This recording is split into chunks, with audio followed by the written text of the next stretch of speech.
All right, so we're back and we're going to try this again. We're going to cut straight to it. Sorry about the inconvenience with the technology, but stuff happens. But what do you do when things happen? You keep going. Do not allow things to mess up your day and get you off track. So we're going to push through. I decided to just give it one more try. And guess what? Here we are. And Alicia is ready and waiting. So we're going to go ahead and bring her in. So when you jump on, please go ahead and put some hearts on the screen. I know we maybe lost a few viewers, but if you see us rocking and rolling, go ahead and come back on and just support Alicia, okay? Because she has a wonderful, wonderful story of perseverance and overcoming to share with you all today. And we were not going to stop until we pushed through and made it happen. I'm going to go ahead and bring her on now. All right. So Alicia, you getting ready to come on? Hi. Yes. No, I'm here. Hi, everyone. There you are. Yes. Thank you for that warm welcome and that perseverance. We got there. Oh, yes. We got there, honey. We pushed through, and that's what it's all about. Now I'm going to go ahead and read a little bit about Alicia for those of you who are tuning in. When you tune in, please, please, please share. Share. Invite someone to hear this story because it is very, very compassionate. And I'm just very grateful to have you, Alyssa, on the show. But I just want to go ahead and start with Alicia. It looks like Alicia. I want to say Alicia, but it's Alicia. She was born with alopecia, okay? Alopecia is defined as a partial or complete absence of hair loss from areas of the body where it would normally grow, including the scalp. Growing up, she was referred to as a boy, and we're going to talk about that in a moment, okay? We're going to talk about that in a moment. Thank you all for tuning in. I appreciate you all for coming back.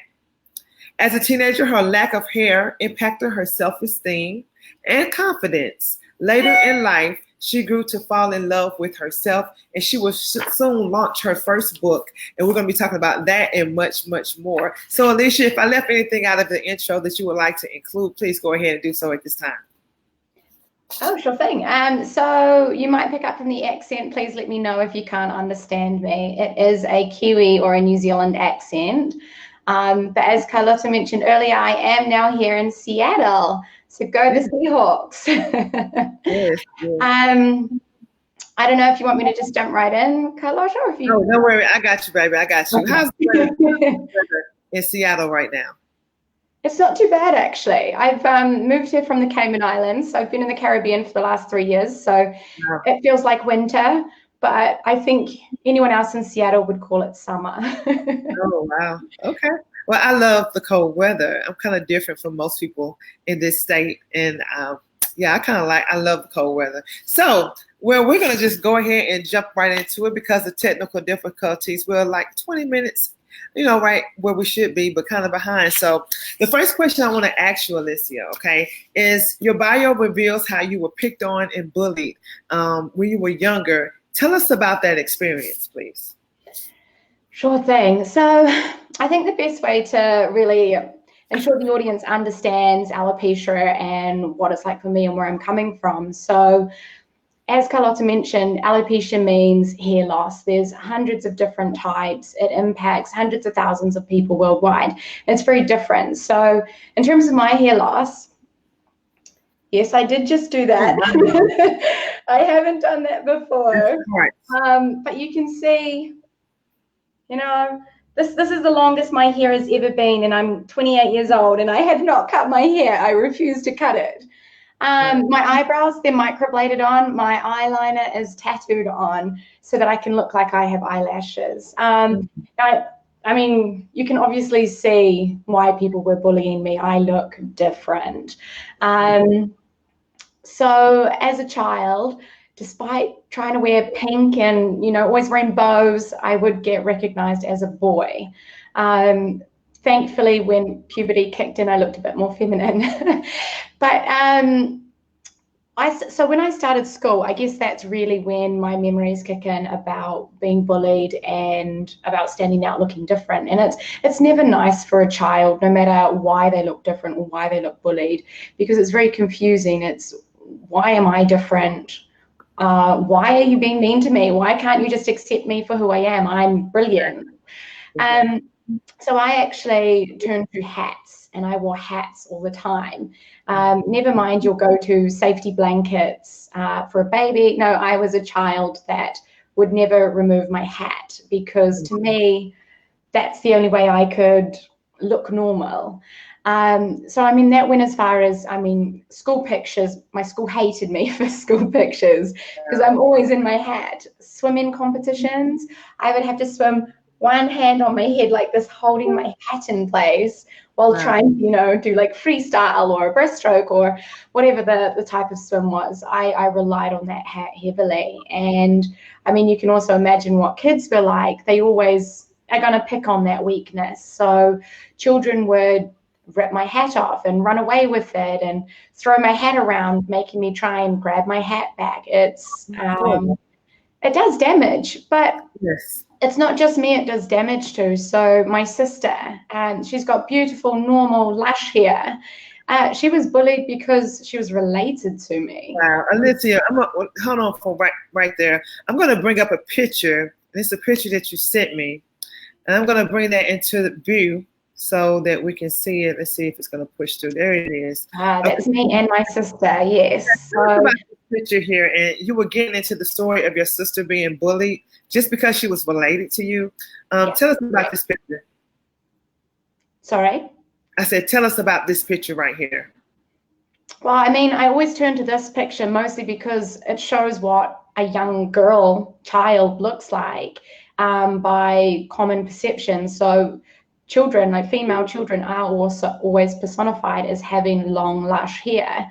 And then you've got me standing there in the pinkest, girliest possible shirt. And yeah, I'd still be mistaken as a boy because I don't have this long, beautiful hair that, you know, society deems a female ought to have.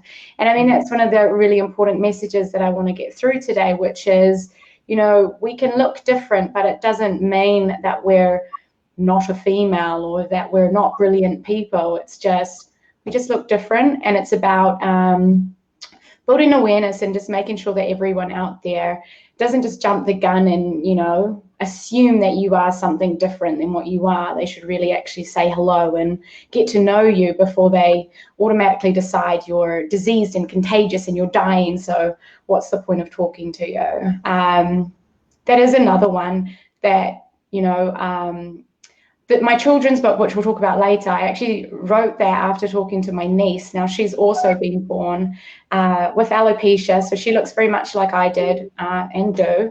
And kids at her school don't want to go near her. They don't want to get to know her. They don't want to play games with her. She's 8 years old because they're running around saying, oh, you're diseased, you're contagious, you're going to die. This is to an 8-year-old. An 8-year-old doesn't know any better. They're like, I'm a cool person. Why don't you want to get to know me? I'm not dying. Mom, why are they telling me I'm dying? Right. It's not nice. Unfortunate. It's so unfortunate that children are bullied. And just to know that you went through that, you are so strong for overcoming that. You've seen it before where a lot of people and a lot of children especially who are bullied and they wind up taking their own life, hurting themselves. Me personally, especially coming from a law enforcement background, I feel that bullying should be right up there or even above threats because it is and it should be a criminal offense. And I don't know how or what it's going to take for it to get the kind of notification that it needs. It needs to stop. Bullying is serious business. And I really hate that you had to endure that. I had to endure it when I was younger because I was picked on for clothes I didn't have and things I didn't have to wear in the way I looked. But it's just unfortunate. I know what it's like to be firsthand, but I do not know what it's like to have alopecia. And just for you you're still beautiful. You know that, right? You are beautiful, gorgeous. And we know that now. I know who I am now, and I'm very happy in my own skin. But I'm going to get to that. So now, as you got older, I have a question. As you got older, did any other challenges arose outside of just being bullied from having alopecia? In all honesty, I think one of the hardest aspects of hair loss and not meeting what society considers a female should look like is relationships. Like, I was thinking about it earlier, and I mean, just thinking about them, you can't help but tear up. Girls always get crushes, boys get crushes, whatever. It's part of growing up. But I remember the first guy who ever asked me out in high school, and I was just like, oh, it's a deer. Like, obviously, it's a deer. He's been told to ask me out, to pick on me, kind of thing. He's actually still a really good friend now, and still to this day I know that it wasn't a deer. But when you're in high school, it's not like I'm going to go and have that conversation with him and be like, why did you ask me out on a dare? That's horrible. But the next guy after that, I mean, it was quite similar in university, which was, it was very much I'm the biggest secret. Like, for me, I just wanted their attention, but I guess I understood why they wanted me to keep me a secret. It's embarrassing to be associated with someone that looks the way I do.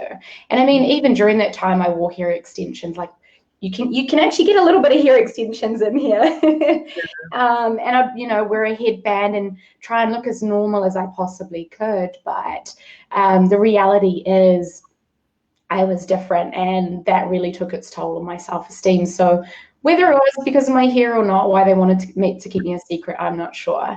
But that's how I always perceived it, and that really took its toll on me. And it took me a long time to trust males in that respect.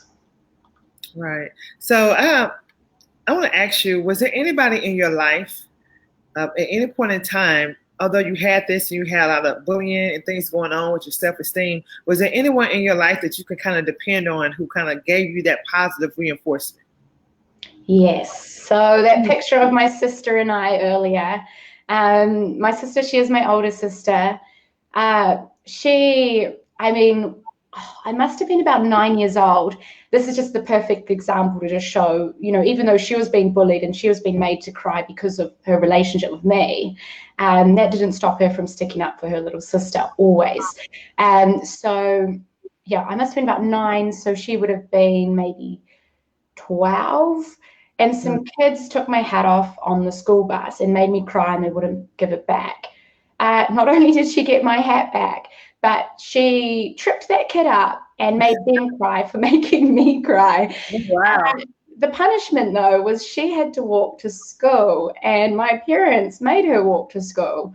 So because that was the punishment that was dealt out, I guess the understanding the school bus, everyone involved didn't really understand. She was doing it to stick up for me. But later on in life as well, we couldn't afford hair extensions. They are very expensive, especially when you need to maintain them. And like, I would have to maintain them at least every 3 months. They're going to start falling out, and my hair's very thin and it breaks very easily. That I'd lose hair extensions all the time, need to buy new hair extensions.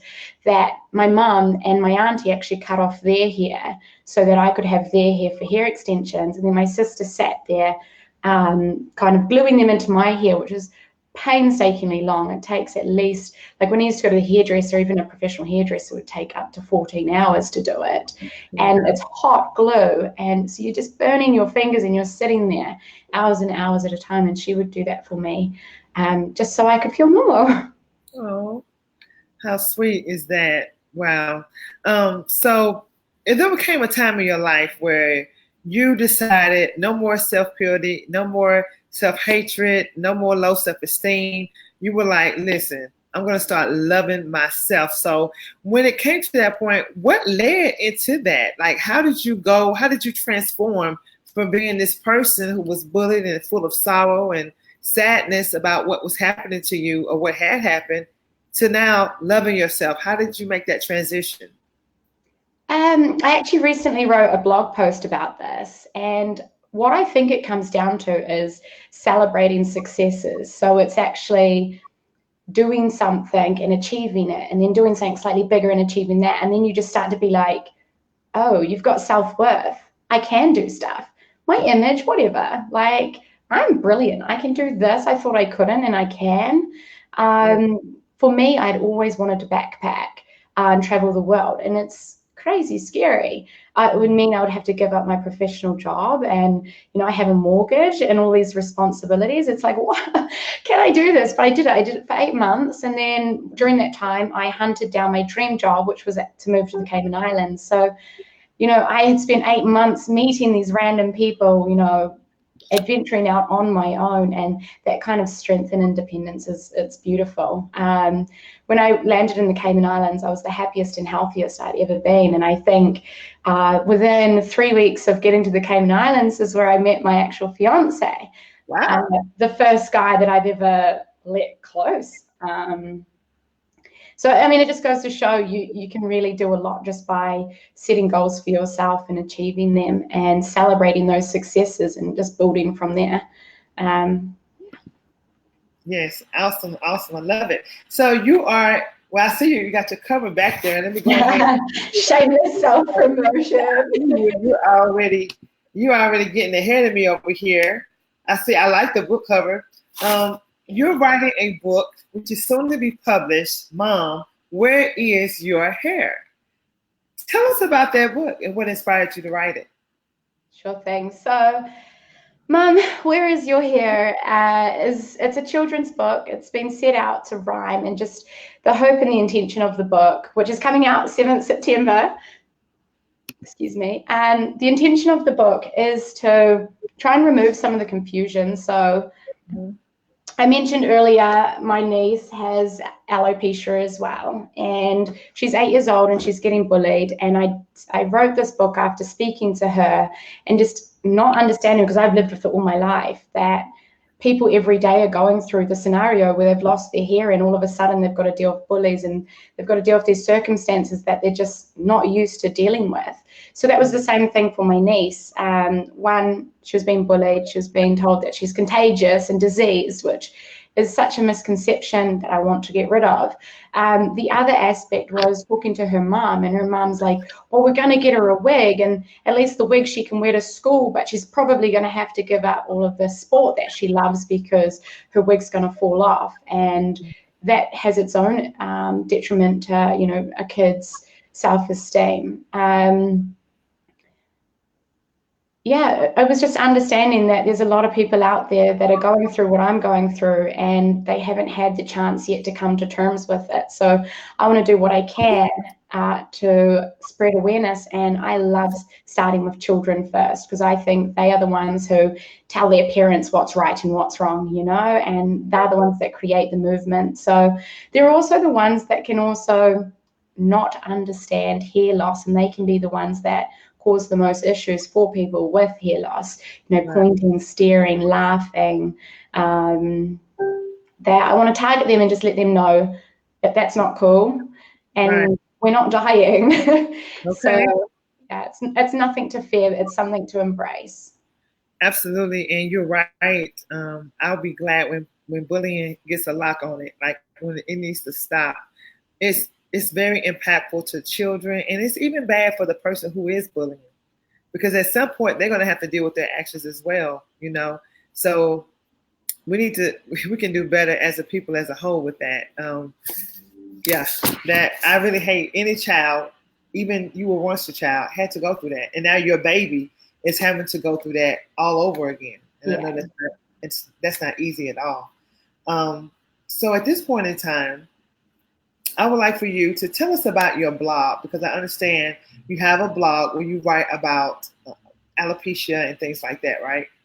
Yeah, sure thing. So I think the easiest way to jump into why I created the blog and what it is and everything is to tell you all a bit of a funny story.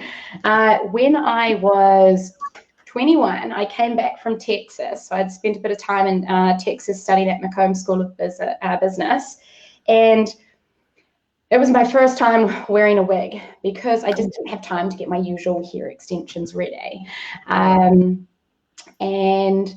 we'd kind of gone out had a few drinks at the beach, and I'd got a little bit tipsy and was kicking around in the waves, and my hair fell off. My synthetic wig fell off into the ocean. I was like, holy shit, quickly put it on my head. Oh, wow. And I hadn't been taught how to put a wig on properly. But didn't put it on right. And I didn't know this. I wore my wig backwards. Oh, wow. For 24 hours. Wow. And I was asking everyone, and we were just kind of like, oh, you know what? You're not supposed to get synthetic hair wet. It's probably like Barbie hair. Like, it wasn't this one. It was actually way worse than this. But Wow.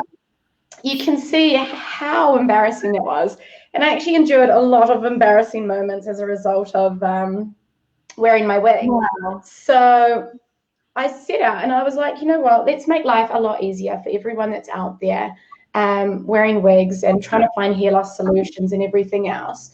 So I started a blog, Here and Now Global, and on there I write tips and tricks about wearing wigs and hair extensions and when you get a weave and eyelashes, how to have eyelashes, how to have eyebrows, and I test out different solutions and I write about, what solutions could work for them or what might not, based on my experience. And then, like I mentioned earlier, I love traveling. And while I've been traveling, I've had the fortunate experience of just meeting so many people internationally that also have alopecia. So I'm slowly catching up on my blog writing, but writing about all the stories from meeting them, because every single country actually has different philosophies about how to treat hair loss. So in like China, for example, they have this, it's like a 7-needle mullet, and they literally it's kind of like acupuncture, but way worse, way more blood, but they will just kind of hammer these into your head. It gets, it's meant to cause kind of wake up the cells in your scalp again, because your hair's there to kind of act as a protectorant for your scalp. But I mean, some people have said it works for them. Like I said, every country has something a little bit different. Oh. Yeah, but it's fascinating, and it really just goes to show, I grew up feeling alone with my alopecia, and now I couldn't be more, have more company, because it's everywhere. And I just want to make sure that everyone out there with alopecia also knows that they're not alone. This is everywhere. Right. And listen, yeah, I love how you incorporate humor into your story, because you make people laugh. You've turned your pain into purpose, and you're doing a really, really good job. So you just need to make sure you keep going. One of my last questions of you is, what are the 1 to 2, or maybe even 3? Let's just go with 2 to 3 steps that you would tell anyone who's having a hard time coping with alopecia, like 1 or 2, 2 or 3 steps that you would like to tell them about how to, get through that. The first one, in all honesty, would be to go on social media. So you're allowed to open up, alias accounts on Instagram. You don't have to use your personal social media account on Facebook or Instagram or whatever is your preference. But there is a huge community out there, and they are so supportive. I joined Instagram a year ago, and I have over 1,000 people in my community, all with hair loss, every single one of them. And I have never had anyone say anything negative. It's not that, like, I know you always got to be cautious with social media, but it's just not like that. The hair loss community out there is amazing. Same on Facebook, like Hair Loss Sisters. I was chatting on there earlier, and there's all these people, jumping on and giving support with me coming live and sharing the awareness. They all understand that, losing your hair, it's frightening, and it can feel very, very lonely. And it's not something people, I'm not going to walk in the supermarket and start talking about my hair loss. But it's actually very common, and you could strike up a conversation about it with anyone. And I guarantee you they'll list at least one person who they know that has alopecia or wears a wig or is going through hair loss. Right. Another one, the second point I would give is don't give up hope. So normally when you read anything about alopecia, one of the first things that they'll mention is that there is no cure. Right. Now, another thing to know with alopecia is there's hundreds of types of alopecia, and it's all caused from different reasons. And you know what? Your hair might not naturally grow back. Sometimes it does happen. But there are other solutions that can let you just carry on happily and live your life and be confident and, really be who you are. So don't give up hope. And then the third one would be, it really does just come down to talking about it. I know that kind of goes part and parcel with going on social media, but even just talking about it with your family, your children, the professionals around you, there is just so much knowledge out there to share. And there are so many, like I said, every country has a different solution. There are so many different solutions out there that if you don't talk about it, you'll never find out. But also, there's a whole bunch of ladies out there who have decided to shave their head, and they are hot as hell. But more than that, they feel like they know who they are, and they have more confidence than they ever did when they had a full, thick head of hair. So those are opportunities for you, and you need to create those opportunities for yourself by talking about it. Outstanding. I love it. Wow. This has been an amazing story. Where can people find you? When can we expect your book to be published? Give us some information on how to contact you. Sure thing. I'll just do that shameless self-branding again. So, Mum, where is your hair? I've got two versions, one for North American with the mom, and then one with the mum for the rest of the world, just because I don't want to confuse kids more than they're already confused. And it's an important message that needs to be shared. So that will be going live on Amazon from September 7th. And I will be giving out, yes, I know, it's actually really scary. I will be giving out free Kindle copies on Amazon for the first 5 days. So if anyone out there is interested or, has friends or family that they think could really benefit from this book, please just let them know. Grab a free Kindle copy, or there's paperback or hardback, that's your choice. I also do have a website. I created a website to capture all of my knowledge, 28 years of knowledge with hair loss. You could look at it unfortunately or fortunately. But that website is hereandnowglobal.com. So it's a bit of a pun, but it's here, like here on your head, and now I love it. global.com. And then Instagram and Facebook, all by the same thing, hereandnowglobal.com. Yeah. Amazing. Be sure to drop all your connectors in the comment section when you exit, okay? Because I know people are going to want to communicate with you and be inspired by you, follow you, read your book, and help share that with the world. Is there anything else on your heart or anything you want to share with us right now? So much.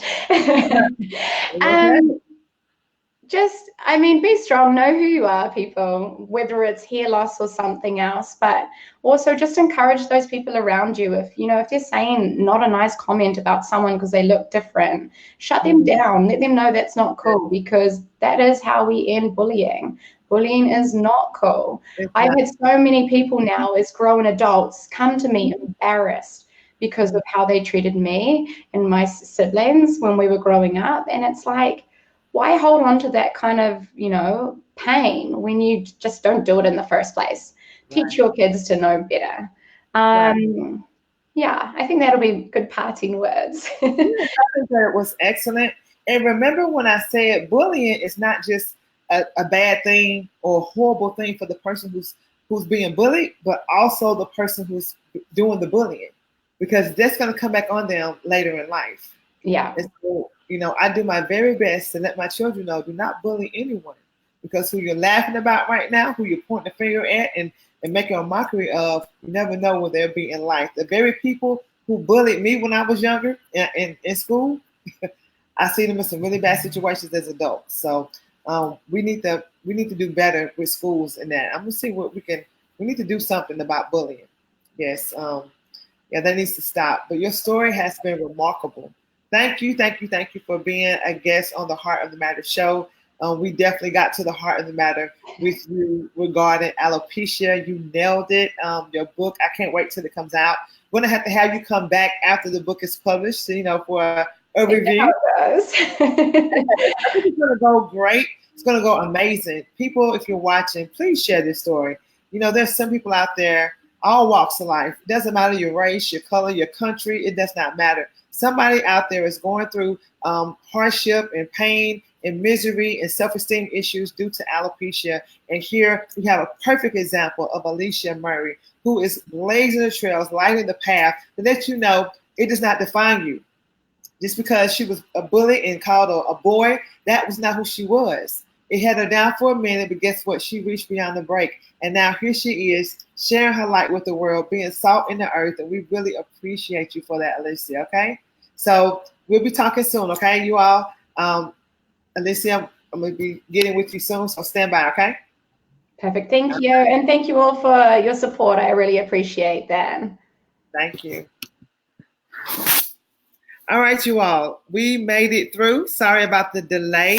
In the beginning, we had some technical issues. Everything was going smoothly, but then it happened. I don't understand why, but we're going to get to the bottom of it eventually. But thank you for coming back on and tuning in. We have a great, wonderful show next week. It'll be going back to Monday. Okay, the reason why it was Wednesday today was because I was in Orlando, Florida at a very, very awesome event out there, okay? And I did not want to go an entire week without having Alicia come up and share her story with you all. So I improvised and slid it in for Wednesday evening, and we're going to get right back to it next Monday, 6:30 Central Standard Time, right here with the Heart of the Matter show, and we'll have an excellent, wonderful story to share with you all on Monday. So until then, okay, you all have an outstanding week, and be your best person, be your best self each and every day. See you soon.